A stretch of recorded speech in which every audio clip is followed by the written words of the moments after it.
So if you like that, you might also like the story of Elisabeth Wiese. Elizabeth was born in Germany in the 1800s. Her and her husband Heinrich lived in Hanover. She had a daughter named Paula. Her daughter was not Heinrich's, but rather she was born out of wedlock. Elizabeth worked as both a nanny and a midwife for the wealthy families of Hanover, but she got in trouble for performing illegal abortions. And so she ended up in jail for a little bit of time, and her family then ended up moving to Hamburg in what is now St. Pauli. So now she's living in Hamburg, but she can't do what she was doing in Hanover because of the trouble that she got in. On top of that, her husband is very stingy and won't let her have any access to his savings. So she starts looking for ways to make her own money again. And she quickly turns to sex work, not herself as a prostitute, but rather facilitating sex work. And when her daughter is old enough, her daughter is also a part of that as well. Her daughter, of course, has a very hard time with this. Not ideal environment for someone who's just trying to grow up. And so her daughter, decides to start saving up her own money that she's getting from doing sex work so that she can escape from this life and go somewhere else. And eventually she does that. In her early 20s, she ends up saving enough money that she can go to London. Elizabeth is not happy at all. They already had a very strange relationship to begin with. So Paula goes to London, and in London, though, she quickly herself becomes pregnant out of wedlock and finds herself needing to come back to Hamburg, not having the resources that she needs in London. So Paula ends up coming back to Hamburg. She comes back to her mother, Elizabeth. Elizabeth is still not very happy at all with her and says, "Look, I don't have room for you here. The space I have, I've been renting out to other tenants, but you know what? There's a shoemaker down the road that you can go stay with." And so Paula goes and does that, and ultimately she ends up giving birth at the shoemaker's. Now, Elizabeth, having been a midwife before, of course, is involved in Paula's childbirth, but involved not so much in a good way. Instead, she's acting crazy, and she starts physically abusing and beating up Paula while she's in labor. And it's pretty severe because Paula ends up actually passing out. Right before passing out, she sees Elizabeth take her baby and put her baby in a bucket of water.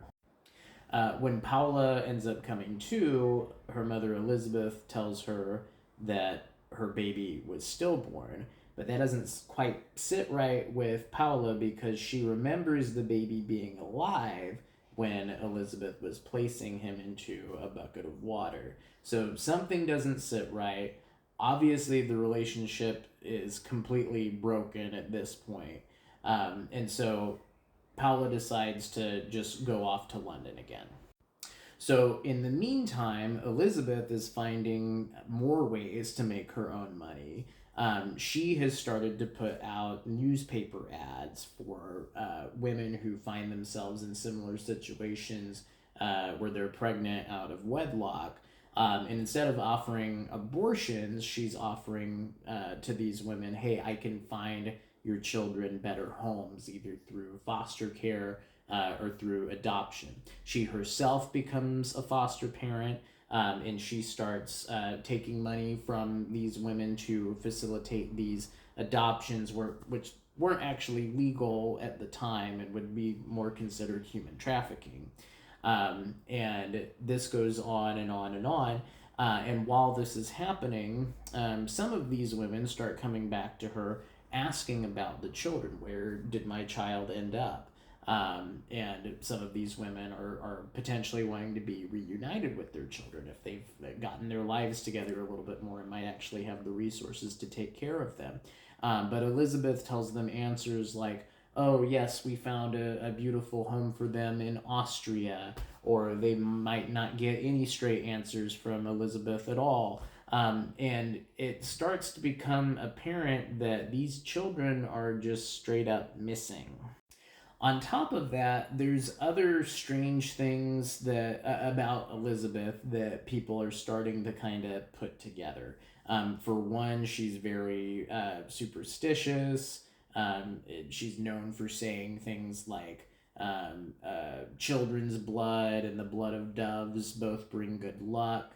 Her oven and her kitchen is always very hot for some reason. Like there's cracked glass from overheat exposure in her apartment, and later they find that there were bricks removed from her oven for some reason, and she actively reads literature associated with Satanist movements at the time.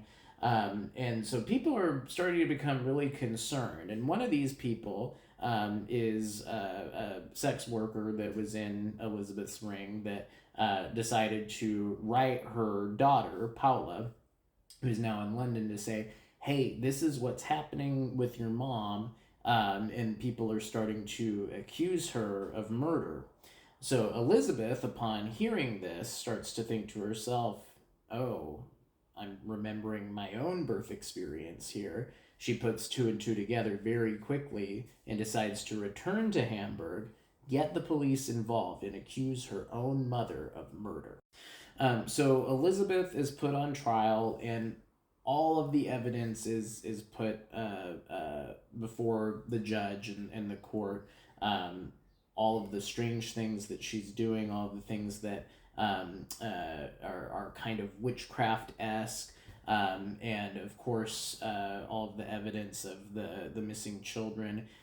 It gets put together as a very, very interesting at the time murder case because, in a lot of ways, it feels more like a witch trial, which hadn't actually happened in Hamburg for a few hundred years. You know, this is 1904 when this is happening, not the 1600s. And Elisabeth is ultimately found guilty, and she is charged on murder, not officially witchcraft. But when she's executed in 1905, she is beheaded, and in a lot of ways, it feels like the latest witch related execution in Hamburg's history happening in the early 20th century.